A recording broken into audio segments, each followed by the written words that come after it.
फलांगे CG शिक्षा में आपका स्वागत करता हूं। हम देख रहे हैं कक्षा 11वीं रसायन विज्ञान का 7वां इकाई, जिसका नाम है रासायनिक साम्य। और इससे पहले वाले जो क्लास था उसमें हम लोग जो है बहुत सारा टॉपिक जो है क्लियर किए थे, जिसमें हम पीएच मान को देखे थे, पीएच पैमाना को देखे थे।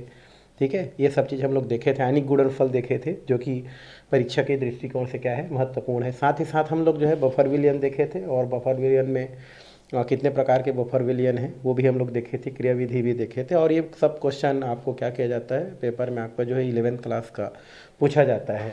इसमें बफर विलयन से रिलेटेड एक और हमारा यहाँ पर बातें हैं, वो है हमारा बफर क्षमता। तो बफर क्षमता होता क्या है, तो कोई भी जो क्या होता है, बफर विलयन का वह गुण या किसी बफर विलयन का वह गुण जो उसके पीएच में होने वाले जो क्या होता है, जो परिवर्तन होता है उसका क्या करता है, विरोध करता है, तो वही क्या कहलाता है, उसका बफर क्षमता कहलाता है। या ये बोल सकते हैं किसी विलयन का वह गुण, किसी विलयन का वह गुण जो उसके पीएच में होने वाले परिवर्तन का, तो लिख सकते हैं किसी विलयन का वह गुण जो उसके पीएच मान में होने वाले परिवर्तन का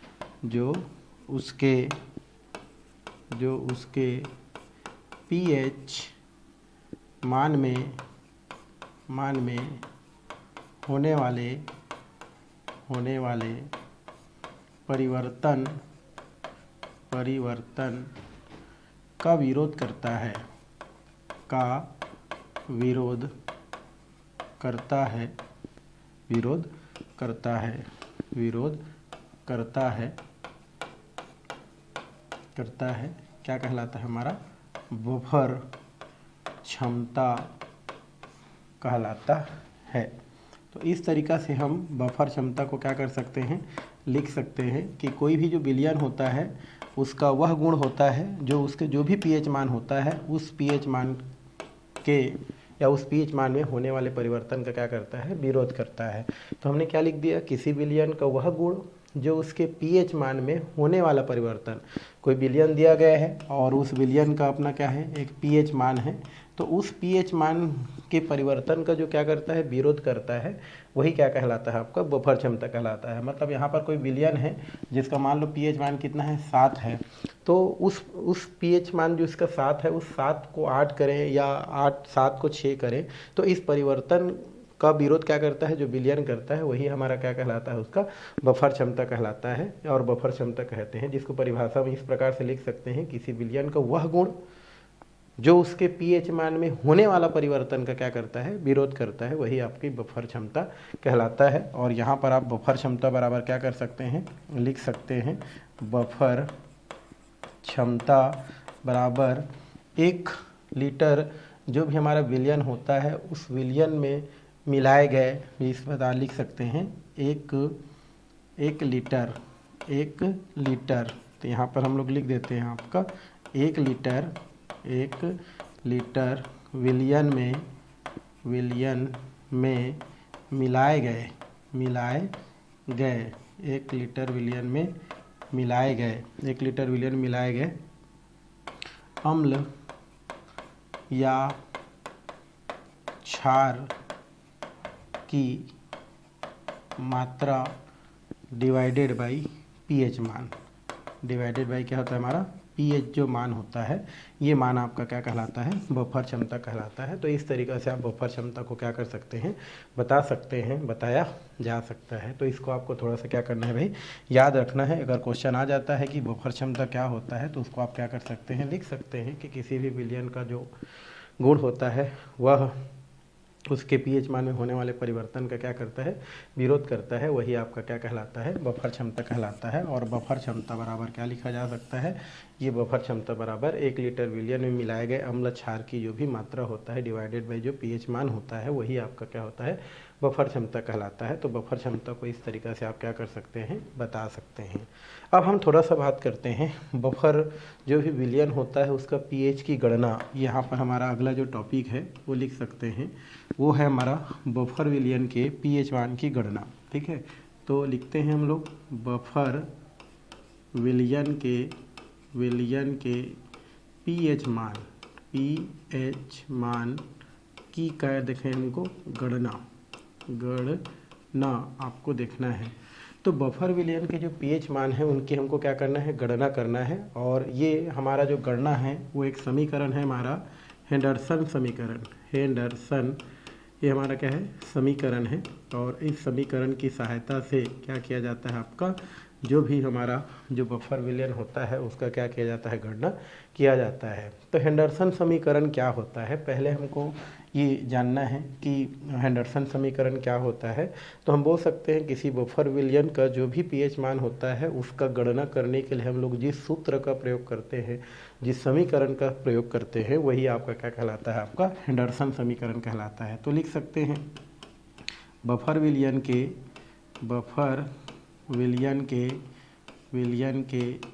पीएच मान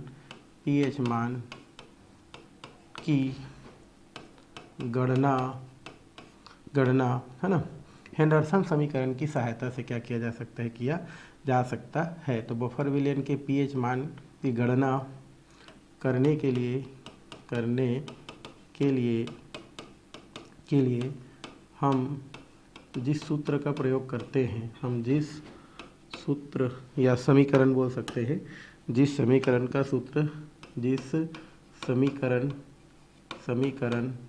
का उपयोग करते हैं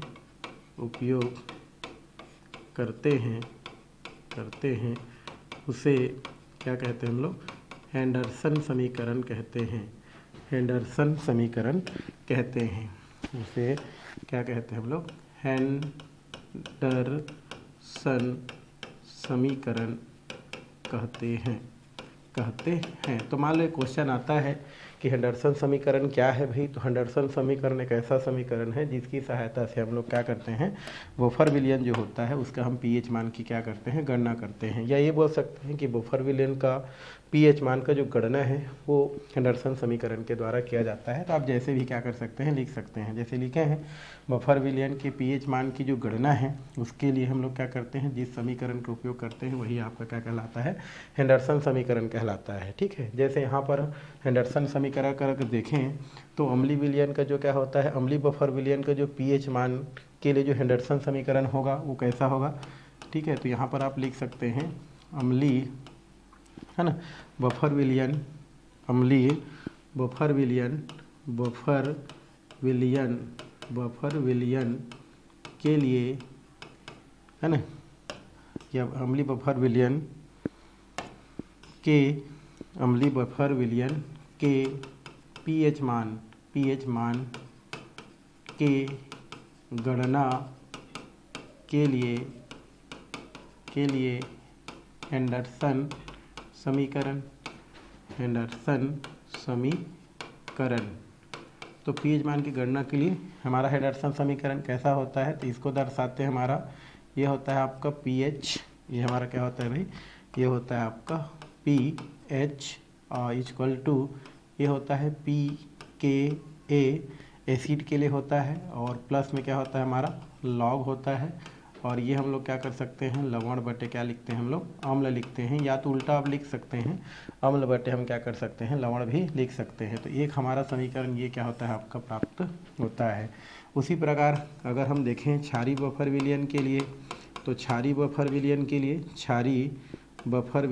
लिए अगर हम देखें, बफर विलयन के लिए अगर हम देखें तो क्षारीय बफर, इसको मैं उल्टा ही कर देता हूँ भाई। ठीक है, इसको अगर हम क्या करते हैं, अगर ऊपर लिख देते हैं तो ये हमारा क्या हो जाता है, आपका अम्ल बटे क्या हो जाता है, आपका लवण हो जाता है। बट आप उल्टा क्या कर सकते हैं, लिख सकते हैं। इसी प्रकार क्षारीय बफर विलयन के पीएच मान के गणना के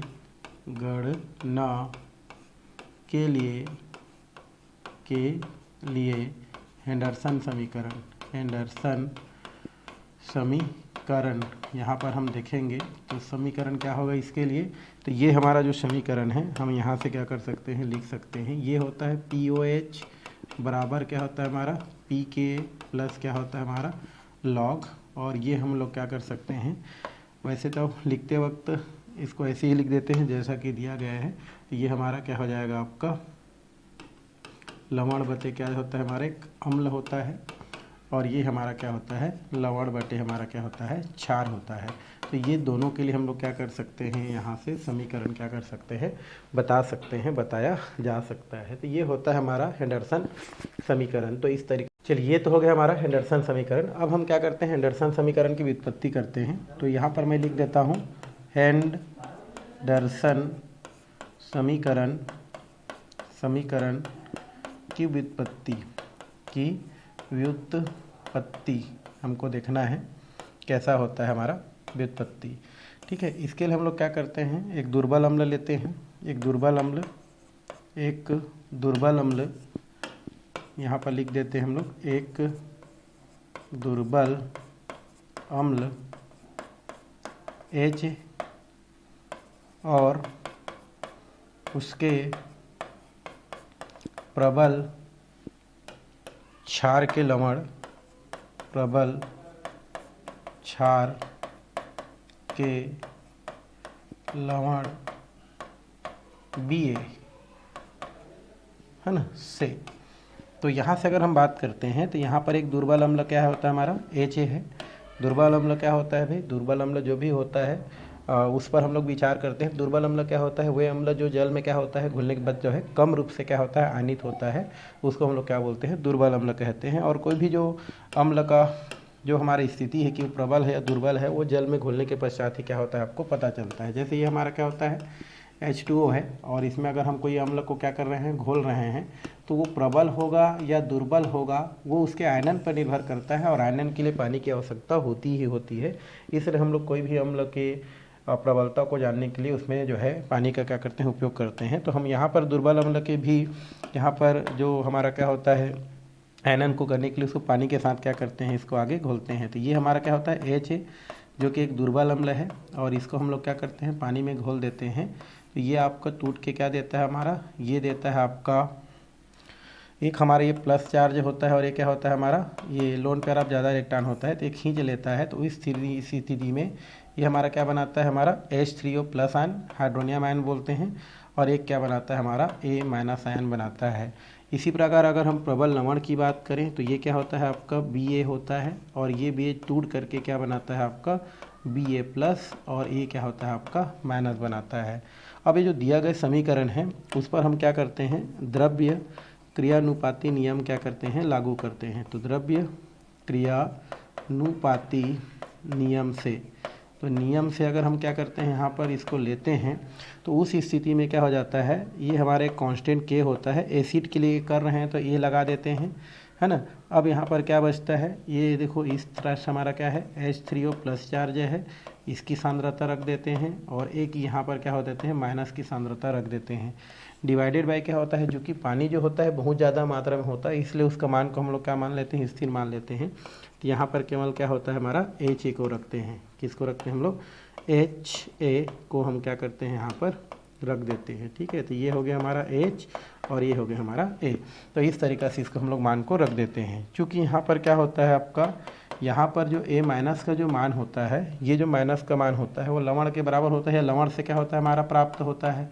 तो इसलिए हम लोग इसको किसके जगह रख सकते हैं, ये जो A माइनस मिला है वो लवण से मिला है, यहाँ से भी मिला है, मतलब A की जगह हम कितना कर सकते हैं, Ba क्या कर सकते हैं, कर सकते हैं।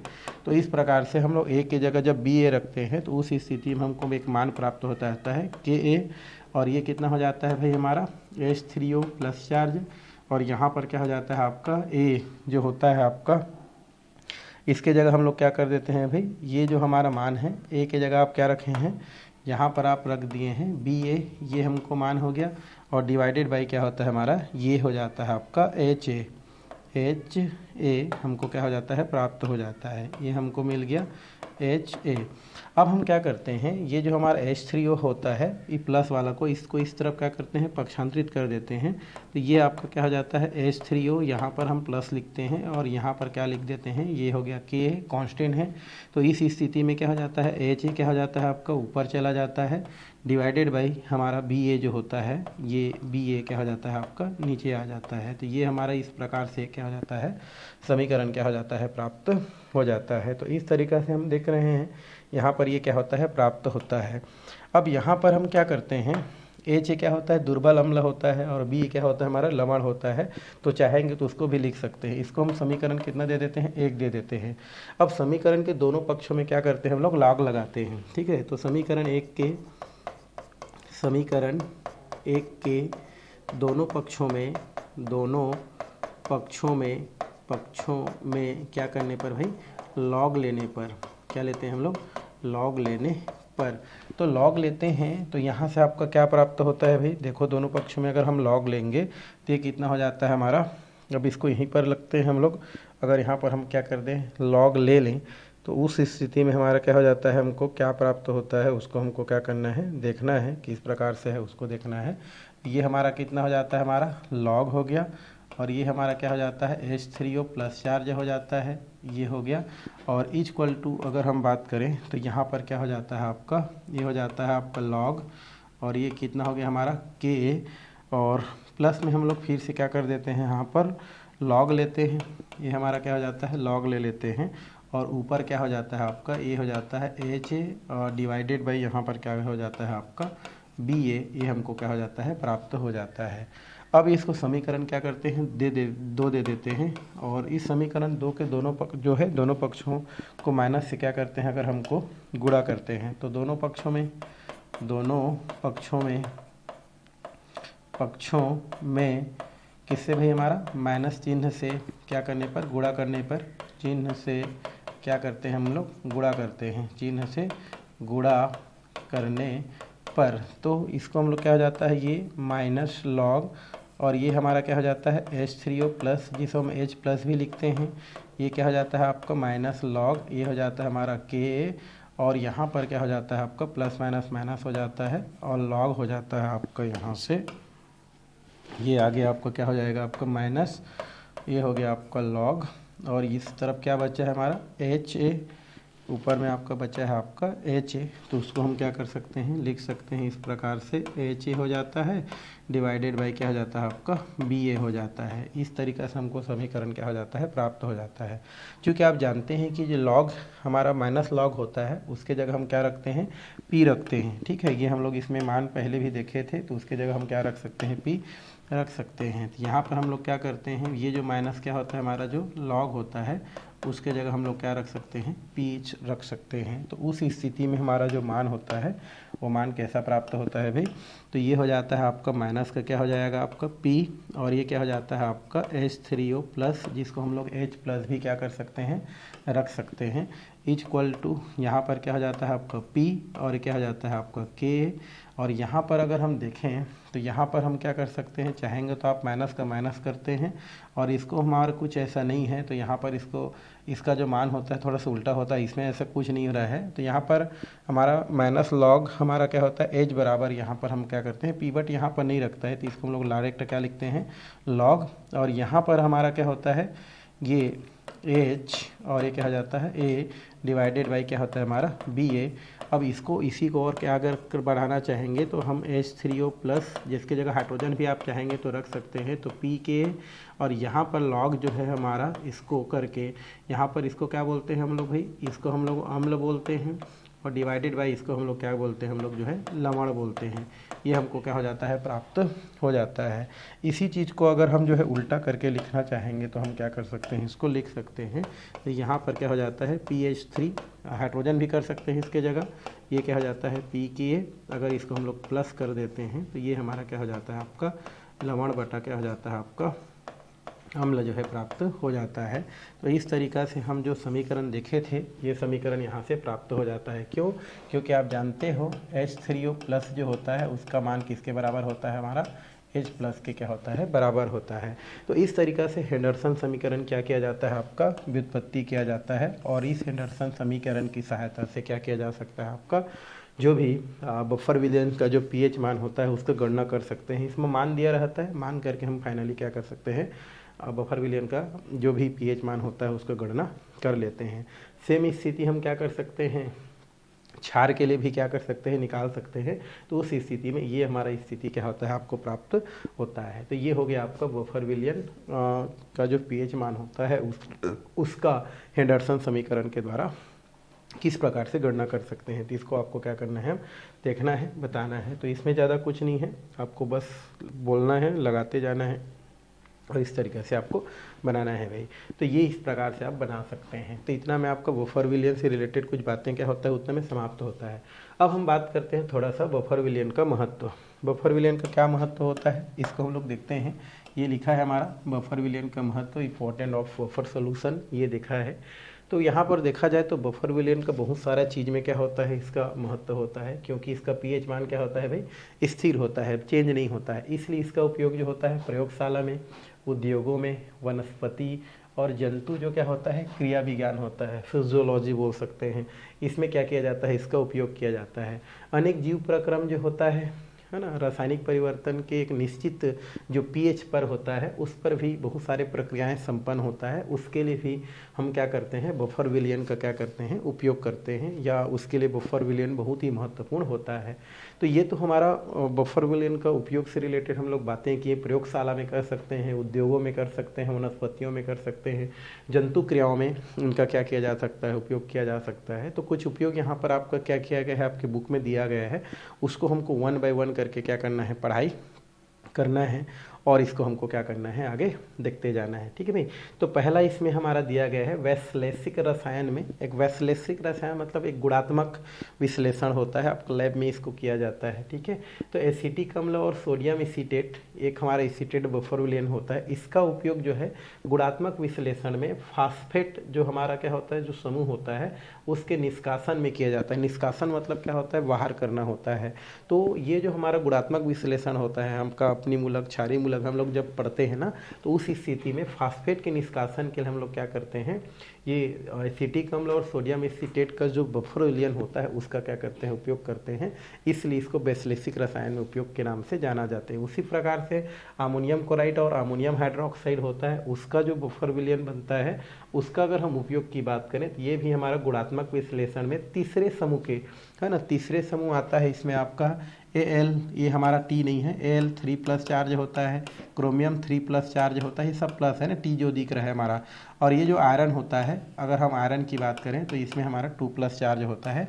इन सबके अवक्षेपण में क्या किया जाता है, उपयोग किया जाता है। तो वैश्लेषिक रसायन में ना जब आप क्या करते हैं, प्रैक्टिकल लैब जाते हैं तो वहाँ पर एक अम्लीय मूलक और क्षारीय मूलक का क्या होता है, हमारा गणना करने के लिए आता है। ठीक है, अम्लीय मूलक और क्षारीय मूलक। तो उस स्थिति में ना क्षारीय मूलक को आपका 6 ग्रुप में बांटते हैं, शून्य समूह, प्रथम समूह, द्वितीय समूह, तृतीय समूह, चतुर्थ समूह और पंचम समूह। तो उसमें से तीसरे समूह में एल्युमिनियम आता है, क्रोमियम आता है, आयरन आता है। तो उसमें क्या किया जाता है, जो भी ये हमारा अमोनियम क्लोराइड और अमोनियम हाइड्रोक्साइड का जो बफर विलियन होता है उसके विश्लेषण में क्या किया जाता है, इनका उपयोग किया जाता है।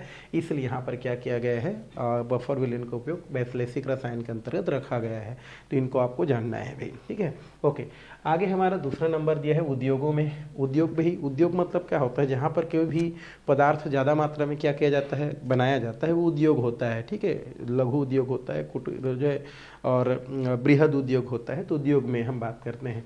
तो उद्योग में जो किण्वन द्वारा अल्कोहल के उत्पादन में या चमड़ा पकाने में या लेपन, शर्करा, पेपर उद्योग, बहुत सारे उद्योग होता है, उसमें निश्चित पीएच मान जो है रखने के लिए बफर विलियनों का उपयोग किया जाता है। मतलब हम ये बोल सकते हैं कि ये जो हमारा किण्वन के द्वारा, किण्वन मतलब सड़ाने से जो अल्कोहल बनता है वो एक निश्चित पीएच मान पर ही संभव है। 5 से लेकर के हमारा 6.5 पर ही क्या होता है, जो उसका जो किण्वन करने वाला जो बोल सकते हैं आपका जो बैक्टीरिया होता है वो क्या होता है, आपका ज़्यादा सक्रिय होता है।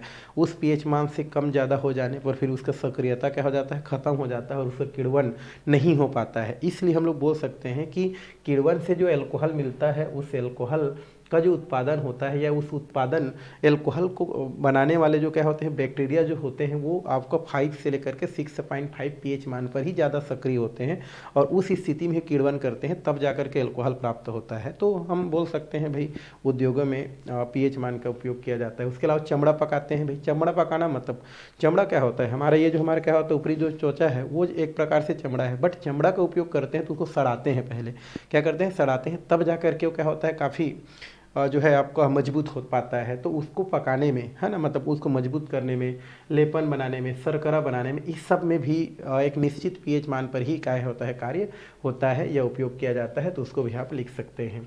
उसी प्रकार जैविक तंत्रों में, जैविक तंत्र मतलब हमारी ही बात करते हैं।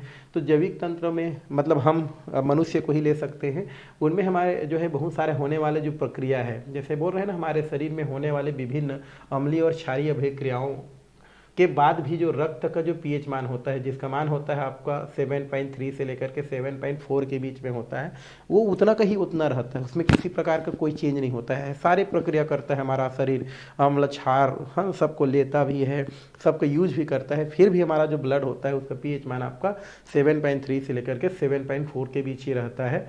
और ये हमारे रक्त में जो कार्बोनिक अम्ल होता है एवं सोडियम बाइकार्बोनेट का बफर क्या होता है, उपस्थित होता है। क्योंकि बोल रहा है हमारे जो रक्त होता है उसमें कार्बोनिक अम्ल, यहाँ पर हम लोग बोल सकते हैं ये हो गया, और एक हमारा सोडियम बाइकार्बोनेट है ना, सोडियम बाइकार्बोनेट का क्या होता है, एक बफर विलेन क्या होता है, उपस्थित रहता है। और इसके वजह से ही वो क्या करता है आपका उस पीएच पार्ट पर हमारे शरीर में होने वाले अम्लीय और क्षारीय प्रक्रियाओं को क्या करता है, वहन करता है। तो ये भी हमारा क्या होता है आपका जो है बफर विलेन के महत्व के अंतर्गत आता है। मतलब हमारा जो ब्लड होता है वो कार्बनिक अम्ल, और हमारा क्या होता है सोडियम बाइकार्बोनेट, खाने का सोडा बोलते हैं, और वो कार्बनिक अम्ल H2CO3, इन दोनों का क्या होता है, बफर विलयन होता है। और इस बफर विलयन के वजह से ही हमारे शरीर में होने वाले विभिन्न प्रकार के अम्लीय और क्षार की जो प्रक्रिया होता है वो कंट्रोल में रहता है, हमको किसी प्रकार की कोई परेशानी नहीं होता है। तो उसके लिए इसका उपयोग किया जाता है।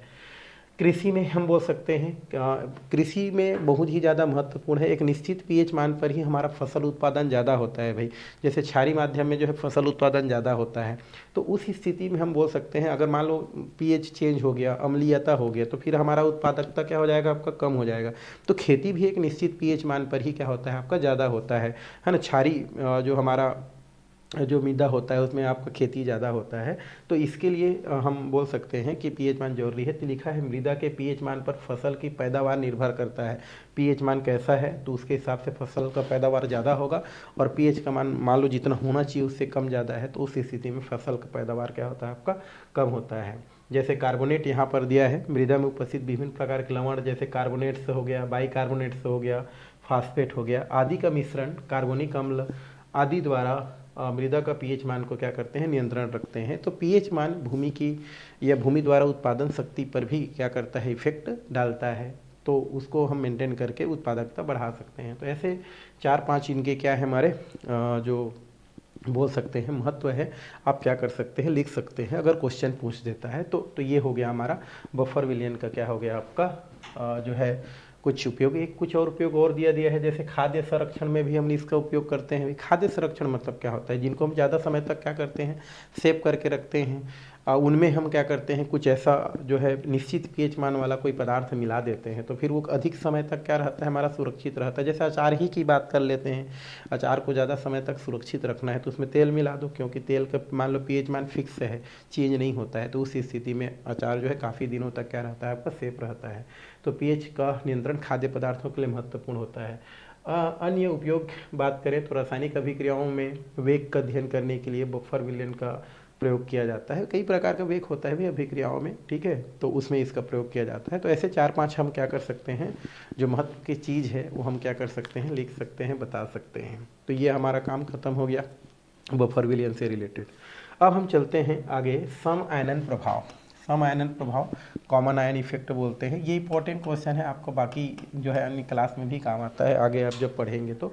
सम आयनन प्रभाव क्या होता है, सम आयनन प्रभाव मतलब होता है हमारे पास एक दुर्बल विद्युत अपघट्य है, क्या, CH3 और COOH, इसको बोलते हैं एसिटिक अम्ल। इसको हम लोग क्या बोलते हैं, एसिटिक अम्ल।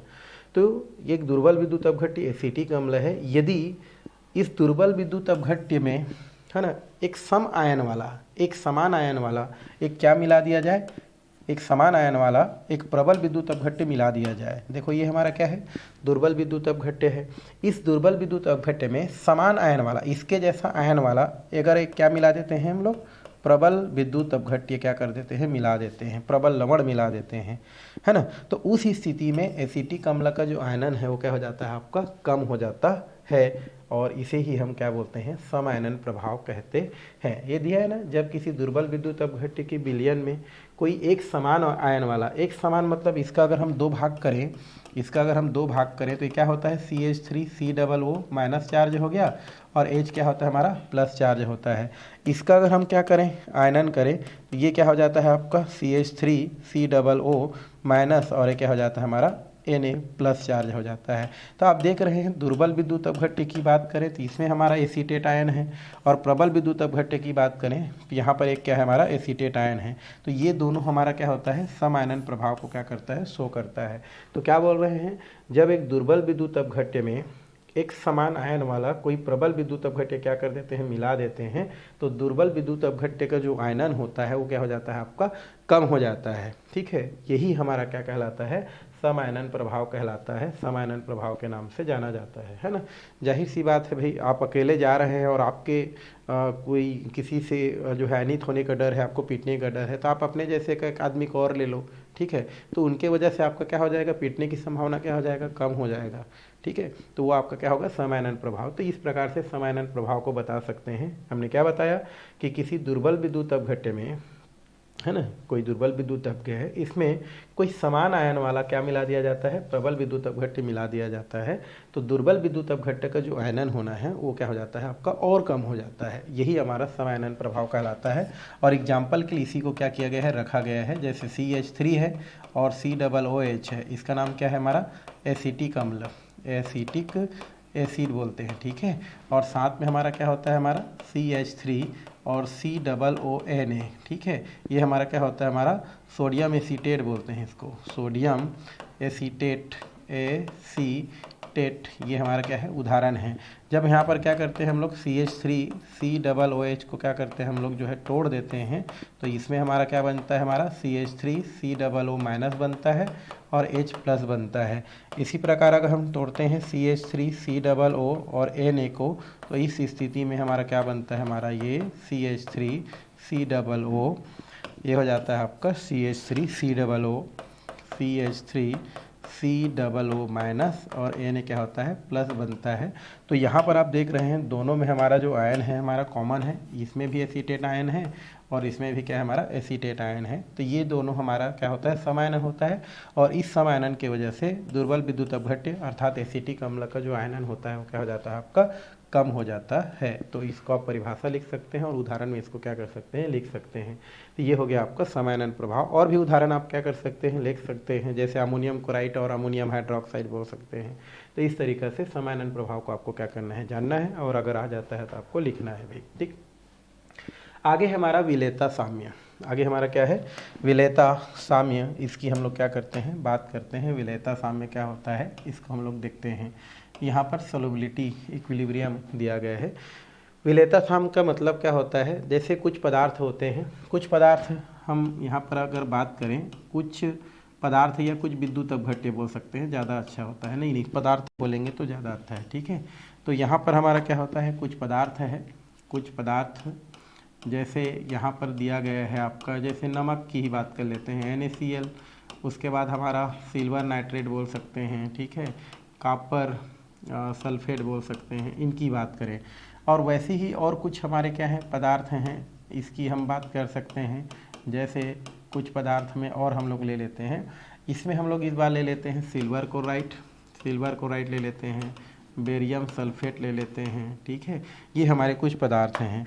तो यहाँ पर क्या होता है आपका, ये जो सोडियम क्लोराइड होता है, ये सिल्वर नाइट्रेट है या कॉपर सल्फेट है, इसका जल में अत्यधिक विलेय है। जल में विलेयता क्या है, ज़्यादा होता है, जल में विलेयता अधिक है, जल में विलेयता क्या होता है, अधिक होता है, अधिक होता है।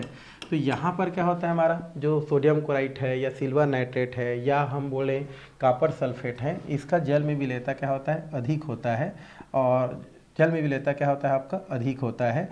इस कारण इसका अगर हम बात करें तो संतृप्त विलयन बनना या संतृप्त विलयन उच्च सांद्रता पर बनता है, अधिक होता है। इस कारण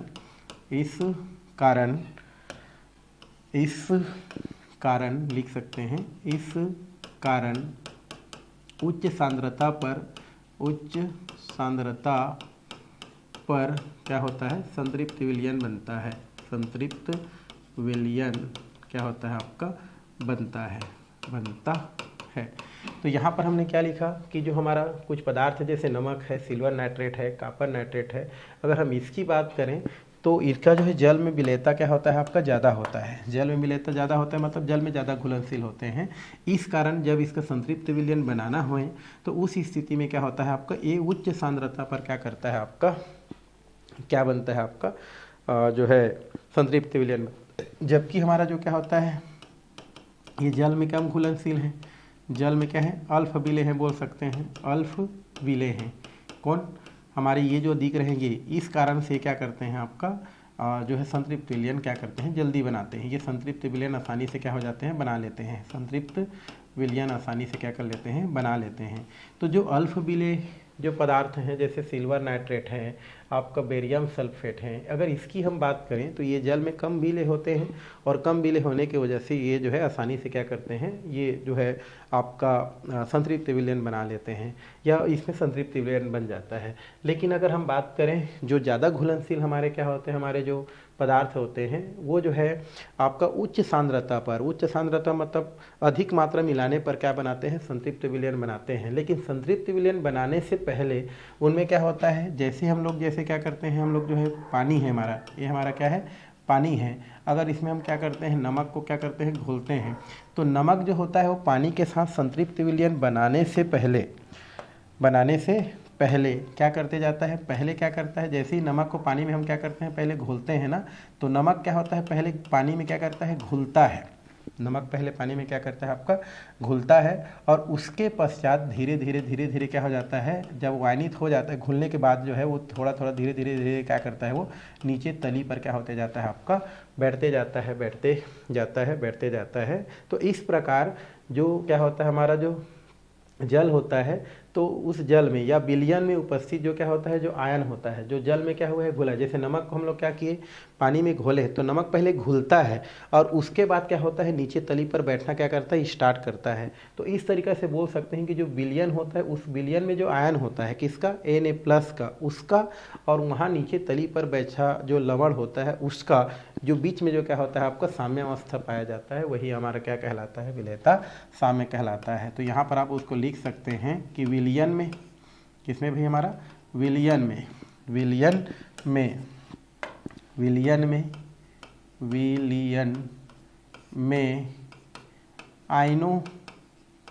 आयनों और नीचे पेंदे पर बैठे लवण के मध्य साम्य को हम क्या बोलते हैं विलेयता साम्य कहते हैं, विलेयता साम्य कहते हैं। तो इस तरीक़ा से आप विलेयता साम्य को क्या कर सकते हैं बता सकते हैं भाई। तो ये हमारा क्या हो गया विलेयता और ये हमारा क्या हो गया साम्य। तो इस तरीक़ा से विलेयता साम्य को बताया जा सकता है कि विलयन में जो आयन होता है ना और नीचे जो बैठा जो हमारा लवण होता है उन दोनों के मध्य में जो क्या होता है साम्य होता है वही हमारा विलेयता साम्य कहलाता है। तो वही चीज़ तो हम बताए भाई कि जो हमारा अधिक घुलनशील क्या होता है जो लवण होता है जब उसको पानी में घोला जाता है तो पहले वो पानी में क्या होता है घुलता है, उसके पश्चात नीचे तली पर क्या होता जाता है वो बैठता जाता है ना।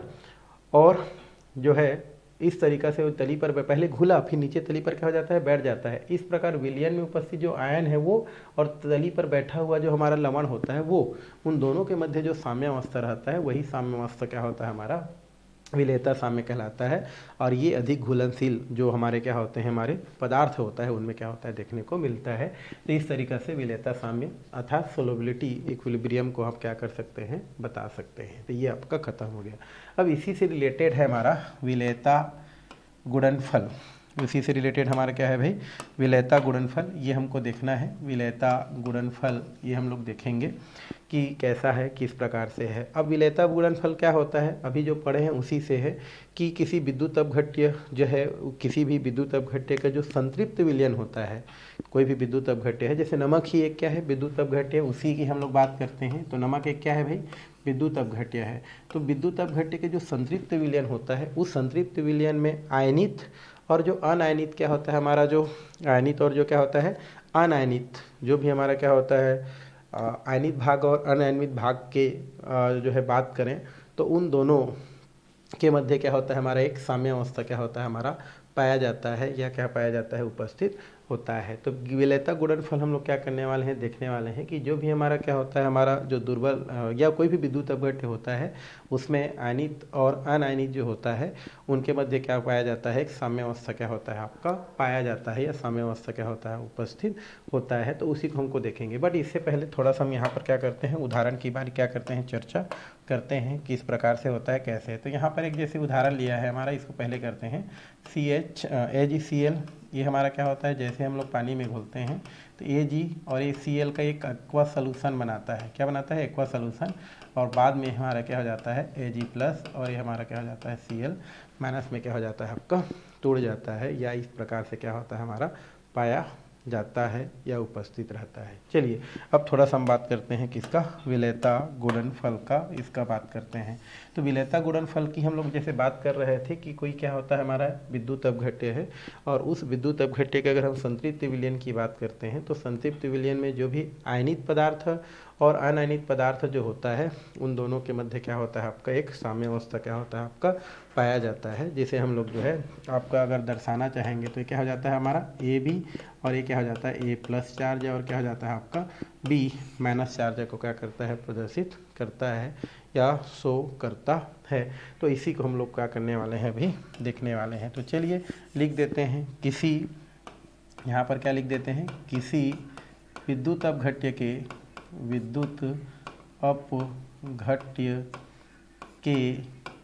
संतृप्त विलयन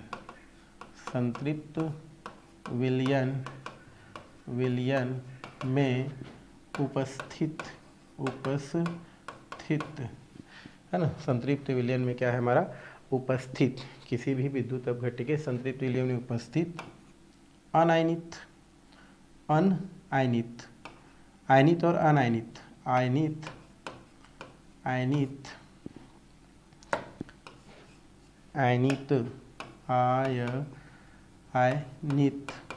और अनायनित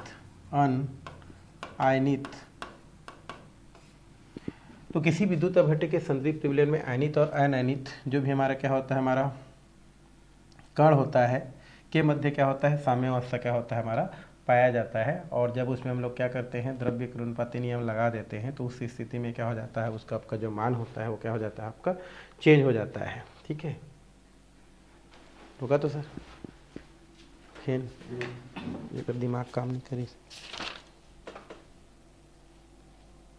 जो विलेयता हमारा गुणनफल होता है उसमें क्या होता है कि किसी भी हमारा क्या होता है हमारा जो विद्युत अपघट्य के जो संतृप्त विलयन होता है उस संतृप्त विलयन उपस्थित जो आयनित है और अनायनित जो क्या होता है हमारा जो भाग होता है भाग के मध्य क्या होता है हमारा साम्यावस्था क्या होता है हमारा स्थापित रहता है क्या रहता है भाई साम्यावस्था स्थापित रहता है। तो उसको हम लोग क्या कर सकते हैं यहाँ से बता सकते हैं कैसे, तो यहाँ पर हमारा क्या होता है AB है और यहाँ पर हम अगर बात करें ये हमारा AB क्या होता है हमारा एक विद्युत अपघट्य है और इसको हम क्या करते हैं जैसे ही संतृप्त विलयन बनाते हैं तो उस स्थिति में क्या होता है हमारा ये बनाता है हमारा AB बनाता है, क्या बनाता है हमारा AB बनाता है, बट ये क्या होता है अनायनित होता है, क्या होता है हमारा अनायनित, ये एक्वा बोल सकते हैं। ठीक है, तो ये क्या होता है हमारा अनायनित होता है, घुलनशील होता है बट अनायनित होता है। ठीक है, अनायनित होता है, अनायनित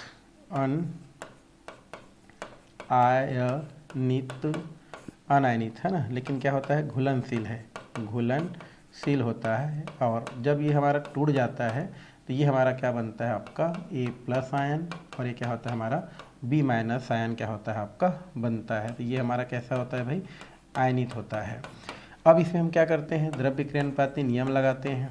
तो द्रव्य क्रियानुपाती हम क्या करते हैं नियम अगर हम लगा देते हैं तो उस स्थिति में क्या हो जाता है हमारा ये हो जाता है आपका K और ये कितना हो जाता है आपका ये इधर चला जाएगा तो ये हो जाएगा आपका A प्लस आयन और B क्या हो जाएगा आपका माइनस आयन डिवाइडेड बाई ये हमारा क्या हो जाता है आपका AB हमारा जो है का सांद्रता को क्या करता है, प्रदर्शित करता है। तो इसको आपको इस प्रकार से क्या कर सकते हैं, लिख सकते हैं।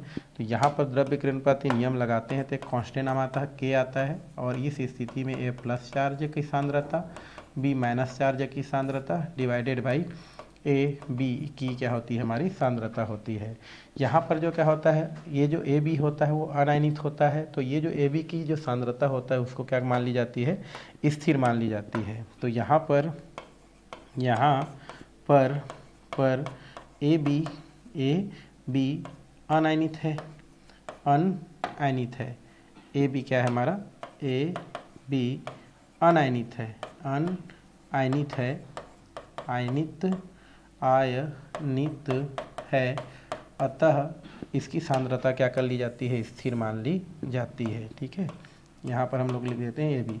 तो यहाँ पर ए बी अनायनित है, अनायनित है, अतः इसकी सांद्रता है ना, सांद्रता स्थिर मान ली जाती है, स्थिर मान ली जाती है या कांस्टेंट मान ली जाती है ना, मान ली जाती है। तो उस स्थिति में क्या हो जाती है हमारा, इसको आगे हम बढ़ा दें तो ये हो जाती है के, इधर पक्षांतरित हो जाता है तो ये क्या हो जाता है आपका ए बी, और इक्वल टू यहाँ पर क्या हो जाता है हमारा ए प्लस चार्ज, और ये क्या हो जाता है आपका बी जो है आपका माइनस चार्ज को क्या करता है, ये प्रदर्शित करता है। तो यहाँ पर हमने क्या लिख दिया, ए प्लस चार्ज और बी क्या हो जाता है आपका माइनस चार्ज।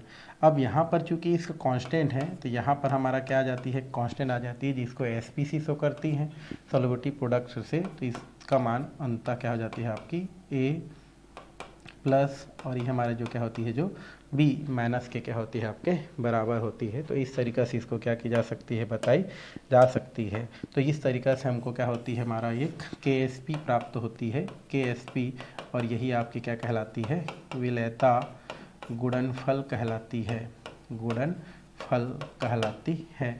तो विलेयता गुणनफल यहाँ से क्या की जा सकती है, ऊपर जो पढ़े हो वहाँ से समझाई जा सकती है कि कोई भी जो विद्युत अपघट्य है, उस विद्युत अपघट्य का जो संतृप्त विलयन बना है, उस संतृप्त विलयन में क्या होता है, आयनित अणु और अनायनित अणु के मध्य क्या होती है आपकी, या भाग के मध्य साम्यावस्था स्थापित रहती है। तो उसको इस तरीक़ा से दर्शाई जा सकती है। विद्युत अपघट्य ये भी है जिसको पानी में हम क्या करते हैं, पहले घोलते हैं तो कुछ भाग क्या होता है, अनायनित होता है और कुछ भाग क्या होता है, आयनित होता है। तो और दोनों साम्यावस्था में पाया जाता है। जब इसमें द्रव्य कृणपाती नियम लागू करते हैं तो ये कांस्टेंट के आता है, और A plus ion B minus ion divided by A B होता है। यहाँ पर जो ए बी होता है वो अनायनित होता है, और अनायनित होने की वजह से इसका जो मात्रा है वो कांस्टेंट मान लिया जाता है। तो ये हमारा K A B equal to A plus और बी माइनस प्राप्त होता है, जहाँ पर कांस्टेंट की जगह एस पी रख दिया जाता है, और एस पी ही क्या होता है, विलेयता गुणनफल को क्या करता है, प्रदर्शित करता है, या उसे ही हम विलेयता गुणनफल कहते हैं। और अगर चाहेंगे तो आप परिभाषित कर सकते हैं कि निश्चित ताप पर किसी विद्युत अपघट्य के संतृप्त विलयन में उसके आयनों की सांद्रताओं जिन पर लवण 1 मोल के वियोजन से उत्पन्न आयनों की संख्या की घात लगी हो, गुणनफल का उसका विलेयता गुणनफल कहलाती है। बट आप यहाँ से ये लिखना ही स्टार्ट करो कि किसी विद्युत अपघट्य के संतृप्त विलयन उपस्थित आयनित और अनायनित के मध्य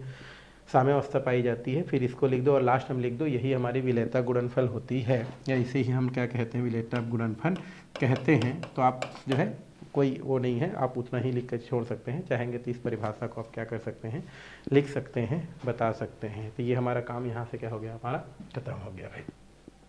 ये तो हो गया हमारा एक और विलेयता गुणनफल जो आपको क्या कर सकता है, क्वेश्चन कर सकता है। चलिए हम बात करते हैं थोड़ा सा, वो है विलेयता तथा विलेयता गुणनफल में संबंध। यहाँ पर दिया गया है विलेयता और विलेयता गुणनफल में क्या संबंध है। तो इसके लिए आपका विलेयता और विलेयता गुणनफल में जो संबंध दिया गया है उसके लिए हमारा एक क्या किया है, एक दुर्बल विद्युत अपघट्य लिया गया है। और ये जो दुर्बल विद्युत अपघट्य है उसके लिए हम लोग थोड़ा सा क्या करते हैं, यहाँ पर चर्चा करते हैं, इस साइड चर्चा करते हैं, यहाँ पर स्पेस कम है। तो यहाँ पर एक दुर्बल विद्युत अपघट्य, दुर्बल यहाँ पर क्या लिखा है, विद्युत अपघट्य, विद्युत अपघट्य यहाँ पर दिया गया है, दुर्बल विद्युत अपघट्य यहाँ पर लिया गया है। तो लिख सकते हैं दुर्बल विद्युत अपघट्य एक दिया है हमारा ए, और ये हमारा क्या दिया है, हमारा एक्स, और ये हमारा दिया है बी, और ये वाई है, जिसकी सांद्रता एस पर लीटर है ना। जिसके हम लोग सांद्रता देखें तो एस पर लीटर है, जिसकी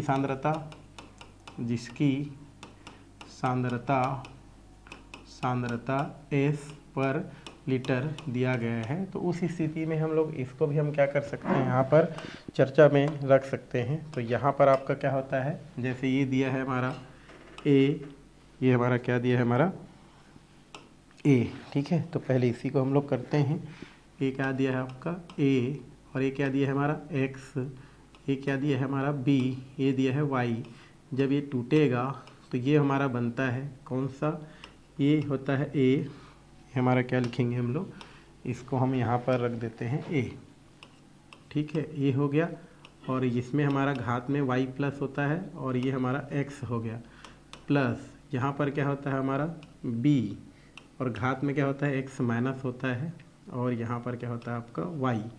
इस प्रकार से अब इसमें हम क्या करते हैं, द्रव्य क्रियानुपाती नियम लगाते हैं। बट इसमें हम लोग जो है उसका जो विलेयता दिया है, जिसकी सांद्रता s पर लीटर है, तो इसको हम लोग क्या करते हैं, ये हो गया s, और यहाँ पर हम क्या करते हैं s, और प्लस क्या करते हैं हम लोग एस अगर रखते हैं, तो उस स्थिति में इसका मान कितना हो जाता है। आगे यहाँ पर अगर क्या करते हैं, द्रव्य क्रियानुपाती नियम लगाते हैं, द्रव्य क्रियानुपाती नियम से, तो नियम अगर यहाँ पर लगाते हैं तो क्या हो जाता है आपका, ये हो जाता है हमारा कांस्टेंट के। इधर आपका क्या बचेगा भाई, हमारा ये हमारा दिया गया है आपका घात में जो भी आपका दिया गया है, तो यहाँ पर कितना हो जाएगा ए, ये हो जाएगा वाई प्लस, ये हमारा क्या होगा y प्लस को हम लोग शो करते हैं, क्योंकि यहाँ पर लिख सकते हैं इसको। तो ये कितना हो जाएगा a, y प्लस घात में क्या हो जाएगा x, उसी प्रकार प्लस ये कितना हो जाएगा आपका b में क्या हो जाएगा घात x हो गया, और इसमें कितना हो जाएगा घात y डिवाइडेड बाई, ये हमारा कितना हो जाता है हमारा ax, और ये कितना हो जाता है आपका by को क्या करता है, शो करता है। अब इसी को अगर हम आगे अगर बढ़ाएं, आगे अगर हम क्या करें इसको बढ़ाएं, तो उस स्थिति में क्या होता है आपका k बराबर, क्योंकि हमारा ये जो हमारा दिख रहा है, इसके जगह हम क्या कर सकते हैं, ये हो गया हमारा s की सांद्रता क्या हो जाएगा आपका x हो गया, और यहाँ पर हम क्या करते हैं प्लस में नहीं करते हैं इसको, ये प्लस को हटा देते हैं, ठीक है। प्लस नहीं रहता है, गुणा में रहता है। तो इसको हम यूँ करें तो ये कितना हो जाएगा आपका b का घात क्या हो गया x, और ये कितना हो जाएगा y, ठीक।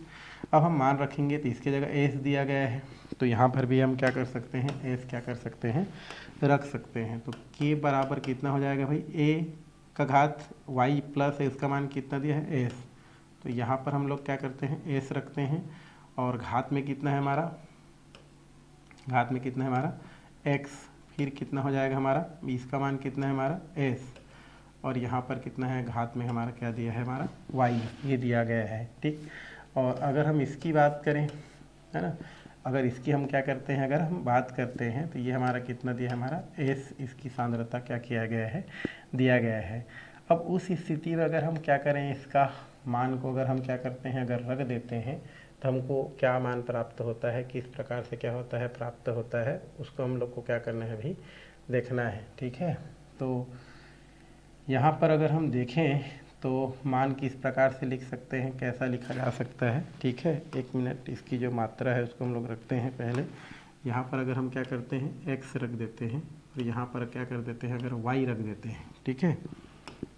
यहाँ पर अगर हम क्या रखें x की जगह, यहाँ पर x हो गया, और ये हो गया s, और यहाँ पर हम क्या करते हैं x और क्या रखते हैं y रखते हैं। तो उस स्थिति में, और यहाँ पर हम लोग क्या करते हैं x y है हमारा, तो ये जो भी है हमारा, इसको अगर हम इस तरफ क्या करते हैं पक्षांतरित कर देते हैं, तो यहाँ हमारा क्या हो जाता है आपका जो मान है, इस मान को और हम क्या कर सकते हैं, इसको इधर से लिख सकते हैं क्या होता है कैसे होता है। तो ये कितना हो जाएगा आपका xs, और घात में कितना हो जाएगा आपका x हो गया, और यहाँ पर कितना हो जाएगा आपका, ये आपका हो जाएगा s में जाएगा तो y चला जाएगा, ये y और s, तो यहाँ पर कितना हो जाएगा आपका x हो गया, और ये हमारा कितना हो जाएगा ys, और घात में कितना हो जाएगा आपका ys है, तो ys हो गया, और घात में कितना है हमारा x है, ठीक है। घात में अगर क्या है हमारा x है, तो हम इसको कैसे लिख सकते हैं, इसको देखते हैं। ys हो गया, और घात में क्या हो जाएगा हमारा y। तो उस स्थिति में इसको अगर हम इस तरफ क्या कर देते हैं, पक्षांतरित कर देते हैं, तो इसका जो मान होता है कितना हो जाएगा हमारा एक्स एस घात में कितना हो जाता है एक्स, ये कितना हो जाएगा वाई एस घात में कितना हो जाता है आपका वाई। तो इसको हमको देखना है किस प्रकार से होता है, कैसा होता है। तो इसको देखते हैं तो क्या होगा, किस प्रकार से होगा, है ना। तो यहाँ पर अगर एक कांस्टेंट ले लेते हैं तो ये क्या हो जाता है आपका KSP हो जाता है। और यहाँ पर अगर हम इसको आगे मिला के अगर हम क्या करें, लिखें गुणा के साथ, तो कितना हो जाता है आपका, ये हो जाएगा एक्स का स्थान जाता है एक्स, और यहाँ पर वाई का घात कितना हो जाता है वाई, पर दोनों में एक्स है ना, दोनों में एस है। तो उसी स्थिति में क्या हो जाता है आपका एस, और यहाँ पर एक्स प्लस क्या हो जाता है वाई। तो फाइनली हमको क्या हो जाता है, इसका इस प्रकार से गुणनफल क्या हो जाता है, प्राप्त हो जाता है, जो उसमें आप क्या कर सकते हैं, बट उतना खास नहीं है। तो उसको हमको इस प्रकार से करना है भाई, वो भी विलेयता गुणनफल को शो करता है। अब यहाँ पर विलेयता गुणनफल से रिलेटेड कुछ बातें दिया गया है, जिसमें AB प्रकार का दिया है, AB 2 प्रकार का दिया है और AB 3 प्रकार का दिया है। तो उसको हमको पहले क्या करना है, सॉल्व करना है। तो चलिए हम चलते हैं AB प्रकार का। तो AB प्रकार में हमारा जो AB प्रकार के लवण दिया है, जैसे AgCl AgNO3, उसके लिए हम लोग क्या देखते हैं, विलेयता गुणनफल देखते हैं। तो कैसा होता है हमारा, ये हो जाता है आपका AB = ये हमारा क्या हो जाता है, हमारा A प्लस और क्या होता है हमारा B माइनस होता है। तो यहाँ पर AB प्रकार का जो क्या होता है लवण होता है, उसके लिए विलेयता गुणनफल हम क्या करते हैं, हम लोग जो है जब निकालते हैं, जिसमें हमारा जो सांद्रता होता है S पर, ये S हमारा क्या होता है पर लीटर के हिसाब से क्या करते हैं, रखते हैं। तो उस स्थिति में इसका मान क्या होता है हमारा, ये हो जाएगा आपका S। यहाँ पर हम लोग देखेंगे अगर सांद्रता की बात करें तो यहाँ पर ये क्या होता है हमारा S होता है, और इसका मान भी क्या होता है S होता है। अब द्रव्य गुणनपति लगाते हैं तो इसका मान कितना हो जाता है हमारा KSP प्राप्त होता है। तो डायरेक्ट हम किसको लिखते हैं, KSP को ही लिखते हैं, KSP लिखा जाता है। और इस स्थिति में इसका जो मान होता है S इंटू हमारा कितना हो जाता है, S इंटू कितना हो जाता है S प्राप्त होता है जब द्रव्य गुणनपति नियम लगाते हैं। तो आगे मान कितना हो जाएगा आपका KSP, और ये कितना हो जाएगा आपका S² हो जाता है। अगर हम इसको लिखते हैं तो ये अंत में S बराबर अंडर रूट क्या हो जाता है, हमको KSP क्या हो जाता है, प्राप्त हो जाता है। तो हम AB के लिए इस प्रकार से क्या कर सकते हैं, विलेयता गुणनफल क्या कर सकते हैं, प्राप्त कर सकते हैं। विलेयता गुणनफल क्या किया जा सकता है, प्राप्त किया जा सकता है। तो ये AB प्रकार का होता है। अगर AB 2 प्रकार की अगर हम देखें तो इसके लिए हम क्या करते हैं, ये होगा AB 2। इसके लिए हम देखें तो ये कितना हो जाता है आपका A प्लस चार्ज होता है, और ये 2 क्या होता है B माइनस चार्ज होता है। तो इसके लिए अगर हम देखें तो ये तो हमारा क्या हो जाएगा K, और ये हो जाएगा SP। अब हम इधर अगर हम देखें तो यहाँ पर इसका जो मान होगा, यहाँ पर देखेंगे तो इसका जो मान होगा, मान लो इसका हमारा क्या होता है, हमारा S है, और ये हमारा क्या होगा S होगा, और ये कितना होगा हमारा 2S होगा। तो द्रव्य क्रियानुपाती नियम लगाएंगे, यहाँ पर द्रव्य क्रियानुपाती नियम से लिख सकते हैं आप, द्रव्य क्रियानुपाती किससे भाई, हमारा नियम से। तो नियम से अगर हम देखेंगे तो क्या हो जाएगा हमारा, ये हो जाएगा KSP हो जाएगा, कांस्टेंट हो जाएगा। तो अब यहाँ पर क्या होगा S है ना, इंटू ये कितना हो जाएगा हमारा 2S। यहाँ पर हम क्या करते हैं 2S, या इसी को हम लोग जो है और बढ़ा देते हैं तो ज़्यादा अच्छा रहेगा। ये कितना हो जाएगा आपका, ये जो है आपका हो जाएगा K है ना, और यहाँ पर हम क्या करते हैं, हम लोग जो है K बराबर कितना हो जाएगा, इधर रखेंगे तो कितना हो जाएगा A प्लस चार्ज, और ये कितना हो जाएगा आपका B माइनस चार्ज का स्क्वायर होगा, डिवाइडेड बाई कितना हो जाएगा आपका AB, और ये हमारा क्या हो जाएगा 2 है, मतलब स्क्वायर हो जाएगा। अब इसको हम लोग कांस्टेंट मानते हैं तो पक्षांतरित कर देंगे, तो कितना हो जाएगा हमारा KB के स्क्वायर बराबर, इस तरफ क्या बचा है हमारा A प्लस, और ये क्या बचा है हमारा B माइनस, जिसके घात में कितना है 2 है। इसको हम कांस्टेंट मान लेते हैं तो क्या हो जाता है KSP हो जाता है। और यहाँ पर अगर हम देखेंगे तो ये प्लस चार्ज, और ये कितना हो जाता है हमारा B जो माइनस चार्ज होता है, जिसका घात कितना होता है 2 होता है। अब इसका मान रख दो तो कितना हो जाएगा हमारा KS, और यहाँ पर कितना हो जाएगा, यहाँ पर रखेंगे A की जगह तो ये हो जाता है हमारा S हो गया। यहाँ पर हम लोग क्या रख दिए, S को रख देते हैं, ये हमारा हो गया S A की जगह।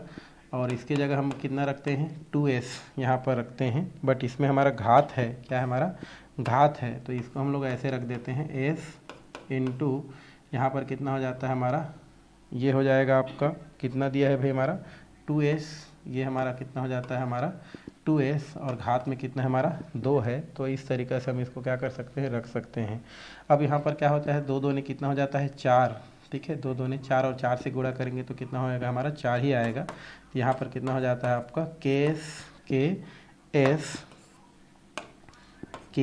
एस पी हो जाता है और इक्वल टू यहाँ पर कितना हो जाता है हमारा, अगर हम बात करें यहाँ पर तो ये हमारा 4 हो गया, 4s हो गया, तो क्योंकि 2 2 ने 4s और घात में कितना हो जाता है हमारा 3 क्या हो जाता है प्राप्त हो जाता है, क्योंकि ये 2 घात और इसका कुछ नहीं मतलब 1 घात, तो कितना हो जाता है 3 आ जाता है। तो अंततः हमारा क्या हो जाता है KSP बराबर, अगर हम देखें तो यहाँ पर KSP अगर हम देख रहे हैं तो यहाँ पर s को हम क्या करते हैं इस तरफ रखते हैं, और जब इसको हम करते हैं तो ये अंडर रूट कितना प्राप्त हो जाता है आपका, ये हो जाता है इधर KSP डिवाइडेड बाई यहाँ पर क्या हो जाता है आपका KSP हो गया, अपान कितना हो जाता है 4, और ये हमको जो है इस तरीक़ा से अंडर रूट जो है हमारा 3 क्या हो जाता है आपका प्राप्त हो जाता है। तो फाइनल हमारा AB के लिए विलेता जो गुणनफल होता है वो इस तरीक़े से क्या किया जाता है प्राप्त किया जाता है। तो ये हम AB2 प्रकार के लिए क्या कर सकते हैं रख सकते हैं। थर्ड के लिए भी क्या किया जा सकता है, इससे निकाला जाता है। तो थर्ड के लिए अगर हम देखेंगे तो थर्ड के लिए हम क्या करते हैं, यहाँ पर अगर हम थर्ड के लिए देखेंगे तो ये कितना हो जाएगा भाई AB3 होता है। जब ये टूटेगा तो क्या बनाएगा हमारा, ये हमारा प्लस बनाएगा, ये हमारा क्या बनाएगा प्लस को क्या करता है प्रदर्शित करता है। तो ये हमारा A प्लस हो गया और ये क्या होगा हमारा 3B माइनस होगा। अब यहाँ पर ये S रखो, यहाँ पर S और ये कितना हो जाएगा 3S हो जाएगा। अब यहाँ पर क्या करेंगे द्रव्य क्रियानुपाती नियम लगाएंगे।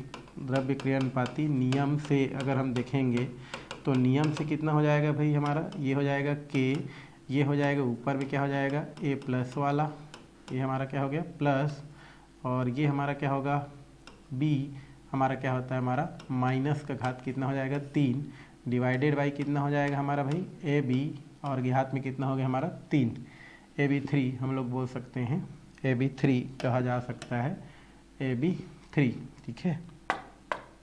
तो ये हमने क्या कर दिया AB3, ऐसे करेंगे तो ज़्यादा अच्छा है, ठीक है AB3। अब यहाँ पर कांस्टेंट नहीं होता है हमारा तो इसको इस तरफ पक्षांतरित कर देते हैं तो कितना हो जाता है आपका KAB3, इस तरीक़े से इसको हम लोग लिख सकते हैं। तो ये हमारा क्या हो जाएगा आपका KAB3 कर देते हैं इक्वल टू कितना हो जाता है हमारा A प्लस चार्ज और ये B माइनस चार्ज का घात कितना हो जाता है 3। अब इसके जगह एक कांस्टेंट आ जाएगा तो क्या हो जाएगा आपका KSP और यहाँ पर कितना हो जाएगा A प्लस चार्ज और क्या हो जाता है हमारा B माइनस चार्ज घात में 3 हो गया।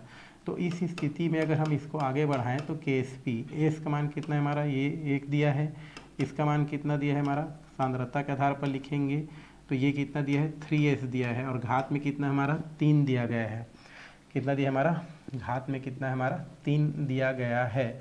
तो उसमें क्या होता है हमारा 3 तिया 9 और 9 तिया 27 हो जाता है।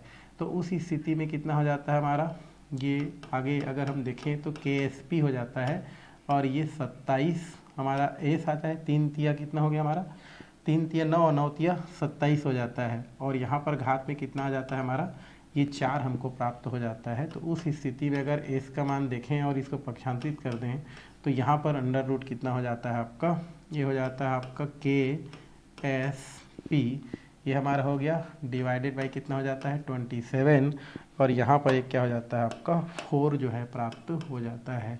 तो फाइनल हमारी इसके लिए क्या होता है थर्ड के लिए भी क्या होता है हमारा ये प्राप्त हो जाता है, या थर्ड के लिए क्या होता है हमारा प्राप्त होता है, ठीक है। इसको हम क्या कर सकते हैं ये, ठीक है, ये आपका ऐसा होगा, ये भी 2 होगा, ठीक है, और यहाँ पर क्या हो जाएगा आपका फिर KAB2, ठीक। तो इस तरीक़ा से हमको क्या हो जाता है तीनों के लिए जो आपका विलेता गुणनफल होता है वो क्या किया जा सकता है, ठीक है, तीनों प्रकार से AB2 प्रकार, AB3 प्रकार और AB प्रकार। तो उस पर ज़्यादा नहीं बट हम क्या कर सकते हैं इतना कर सकते हैं।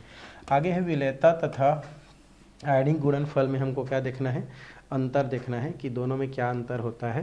तो ये आपका अंतर दिया गया है विलेयता गुणनफल। विलेयता गुणनफल की बात करें तो यह संतृप्त विलयन में सांद्रताओं का गुणनफल होता है। विलेयता गुणनफल होता है वो संतृप्त विलयन में सांद्रताओं का गुणनफल होता है, जबकि आयनिक गुणनफल क्या होता है, यह किसी भी सांद्रता के विलयन में आयनिक सांद्रताओं का गुणनफल होता है।